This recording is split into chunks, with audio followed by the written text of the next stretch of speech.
तुम पूछते हो दूसरों की बातों से विचलित और क्रोधित हुए बिना कैसे जिए। सवाल छोटा है लेकिन इसके भीतर तुम्हारे समूचे जीवन का रहस्य छिपा है। क्योंकि जब तक तुम दूसरों की बातों से हिलते रहोगे तुम कभी अपने नहीं हो सकते। तुम कठपुतली बने रहोगे और डोर किसी और के हाथ में होगी। पहली बात समझो, कोई भी तुम्हें क्रोधित नहीं करता, यह तुम्हारा भ्रम है। क्रोध तुम्हारे भीतर पहले से मौजूद है। दूसरा व्यक्ति केवल बटन दबा देता है। अगर भीतर बारूद ना हो तो चिंगारी क्या करेगी। मैं तुम्हें एक छोटी सी कहानी सुनाता हूँ। एक गांव में एक साधु था। लोग उसे गालियां देने जाते थे। वह बैठा रहता, मुस्कुराता रहता। एक दिन किसी ने पूछा, आपको गुस्सा नहीं आता? साधु ने कहा, जब कोई मुझे उपहार देता है और मैं उसे स्वीकार नहीं करता तो वह उपहार किसके पास रह जाता है। लोग बोले, देने वाले के पास। साधु हंसा और बोला, तुम्हारी गालियां भी मैं स्वीकार नहीं करता। देखो यही रहस्य है। तुम हर शब्द को पकड़ लेते हो, तुम उसे भीतर ले जाते हो, तुम उसे चबाते रहते हो और फिर कहते हो उसने मुझे दुख दिया। नहीं, तुमने स्वयं को दुख दिया। दूसरों की बातों से विचलित होना इस बात का प्रमाण है कि तुम्हारी पहचान बहुत कमजोर है। तुम जानते ही नहीं कि तुम कौन हो, इसलिए कोई भी आकर तुम्हें परिभाषित कर देता है। कोई कहे तुम मूर्ख हो और तुम बेचैन हो जाते हो। क्योंकि भीतर कहीं ना कहीं तुम्हें डर है कि शायद यह सच हो सकता है। अगर तुम स्वयं को जान लो तो कोई भी शब्द तुम्हें छू नहीं सकता। जो स्वयं में शामिल स्थापित है वह चले। तुम्हारा सारा क्रोध अपेक्षाओं से जन्मता है। तुम चाहते हो कि लोग तुम्हें समझे, सम्मान दे, तुम्हारी सराहना करे, और जब वे वैसा नहीं करते तो तुम्हारी अहंकार आहत हो जाता है। मैं तुमसे कहता हूँ, अपने अहंकार को देखो, उसे दबाओ मत, उसे बदलने की कोशिश मत करो।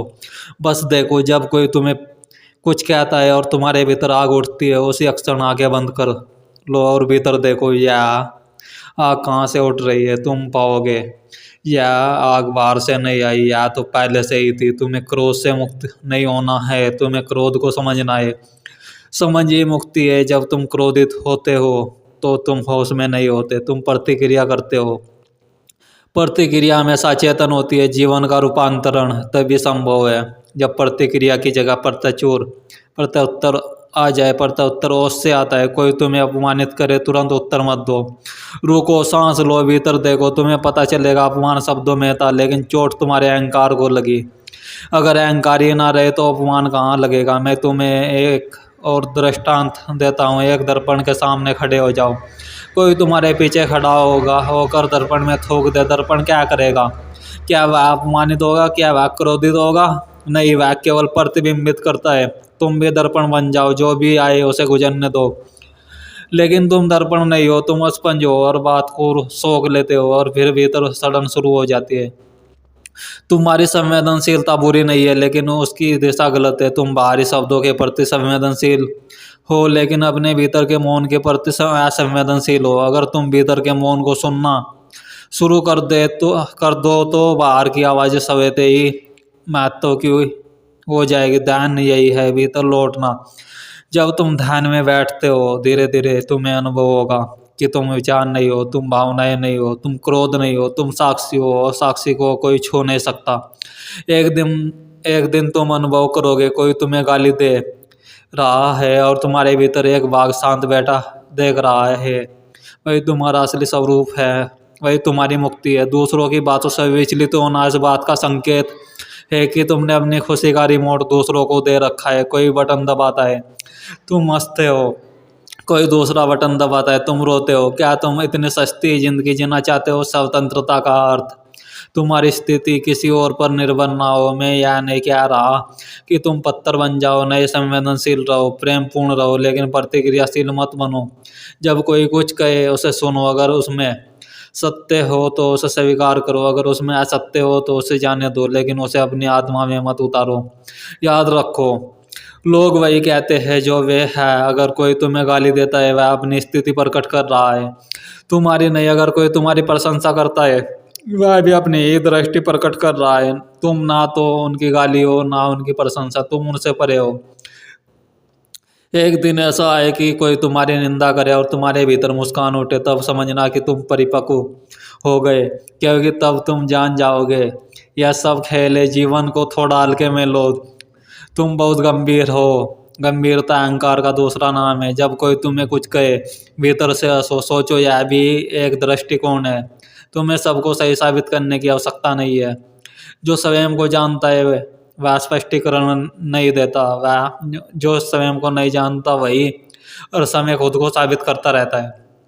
अगर तुम चाहते हो कि दूसरों की बातों से विचलित ना हो तो ध्यान को अपने जीवन का केंद्र बना लो। दिन में कुछ समय अकेले बैठो, सांस को देखो, विचारों को गुजरते देखो। धीरे धीरे तुम पाओगे शब्द केवल हवाएं, वे आते हैं जाते हैं। तुम आकाश हो, आकाश को बादल क्या कर सकते हैं। और याद रखो, क्रोध को दबाना मत। अगर तुम दबाओगे तो वह जहर बन जाएगा। उसे देखो, उसके साथ बैठो, उससे मित्रता करो। एक दिन तुम देखोगे क्रोध ऊर्जाए, वही ऊर्जा अगर सजगता में बदल जाए तो करुणा बन जाती है। जिस दिन तुम प्रतिक्रिया देना छोड़ दोगे उसी दिन तुम्हारे भीतर एक नई स्वतंत्रता जन्म लेगी। तब कोई तुम्हें छू नहीं सकेगा, क्योंकि तुम भीतर से अडिग हो जाओगे। मैं तुम्हें कोई नियम नहीं दे रहा, मैं तुम्हें जागरूकता दे रहा हूँ। जागो, देखो, साक्षी बनो, फिर दुनिया वही रहेगी, लोग वही रहेंगे, लेकिन तुम बदल जाओगे। और जब तुम बदल जाते हो तो पूरी दुनिया बदल जाती है। याद रखो, दूसरों की बातों से विचलित ना होना कोई तकनीक नहीं है, यह चेतना की अवस्था है। और चेतना अभ्यास से नहीं है, अनुभव से आती है। जीवन को प्रयोगशाला बनाओ। जब भी अगली बार कोई तुम्हें क्रोधित करे, धन्यवाद देना, वह तुम्हें तुम्हारा ही छुपा हुआ चेहरा दिखा रहा है। और जिस दिन तुम अपने सभी छुपे से चेहरों को पहचान लोगे, उस दिन कोई भी तुम्हें क्रोधित नहीं कर पाएगा। तब तुम केवल रहोगे शांत, मौन, साक्षी।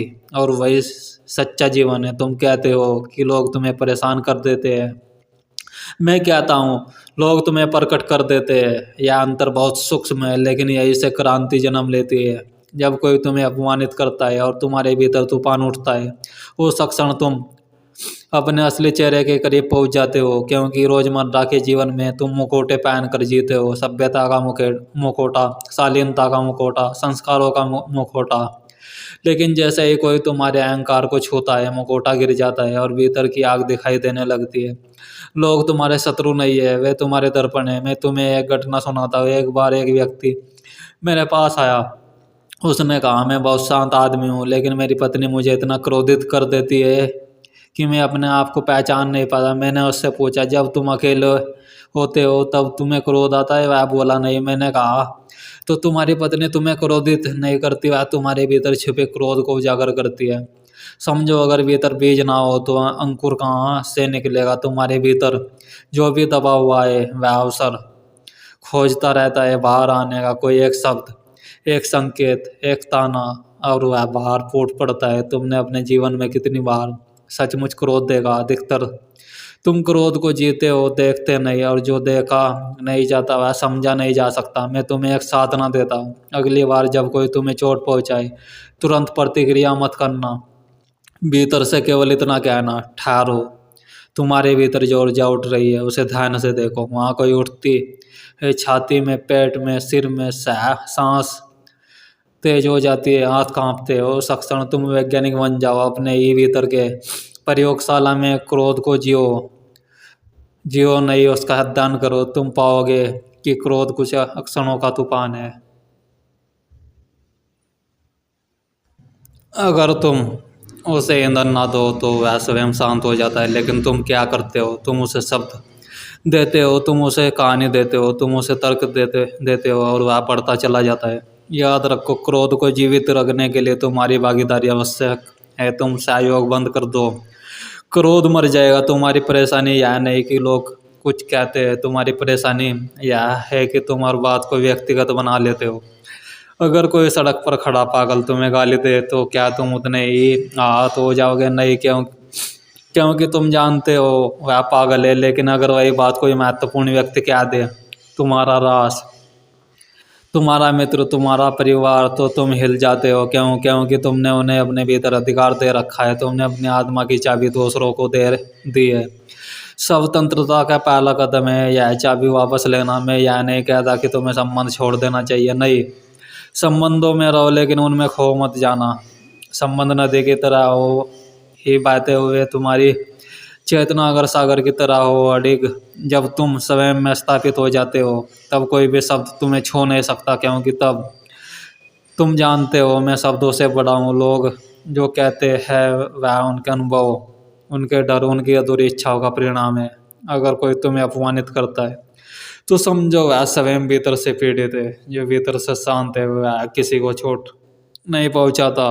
करुणा वहीं से जन्म लेती है जहाँ समझ होती है। कल्पना करो कोई व्यक्ति तुम्हारे ऊपर पत्थर फेंकता है। तुम दो रास्ते चुन सकते हो, या तो तुम भी पत्थर उठाओ और युद्ध शुरू हो जाए, या तुम समझो वह अंधा है, उसे दिखता नहीं। तुम रास्ते से हट जाओ और उसे करुणा से देखो। क्रोध अज्ञान की प्रतिक्रिया है, जागरूकता करुणा की प्रतिक्रिया है। मैं तुम्हें पत्थर बनने को नहीं कह रहा, मैं तुम्हें जागरूक बनने को कह रहा हूँ।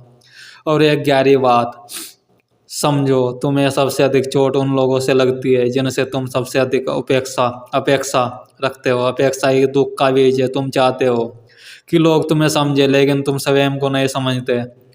तुम समझते हो कि लोग तुम्हें सम्मान दे, लेकिन तुम स्वयं का सम्मान नहीं करते। जब भीतर आत्मा स्वीकृति नहीं होती तब बाहरी शब्द तुम्हें डगमगा देते हैं। अगर तुम अपने भीतर स्वीकार कर लो, हाँ मुझ में कमजोरियाँ है, मुझ में अंधेरे है, तब कोई बाहर से कहेगा तो तुम्हें चोट नहीं लगेगी, क्योंकि तुम पहले से जानते हो। और अगर कोई ऐसी बात कहे जो असत्य है तो तुम मुस्कुरा दोगे। जैसे कोई तुम्हें कहे तुम आकाश हो, तुम हंसोगे, क्योंकि तुम जानते हो तुम मनुष्य हो। सत्य को पहचानने वाला अपमान से नहीं हिलता। एक दिन ऐसा आए कि कोई तुम्हें प्रशंसा दे और तुम भीतर से ना फूलो, कोई तुम्हें आलोचना दे और तुम भीतर से ना सीख उड़ो, तब समझना तुम केंद्र में आ गए हो। केंद्र में होना ही ध्यान है।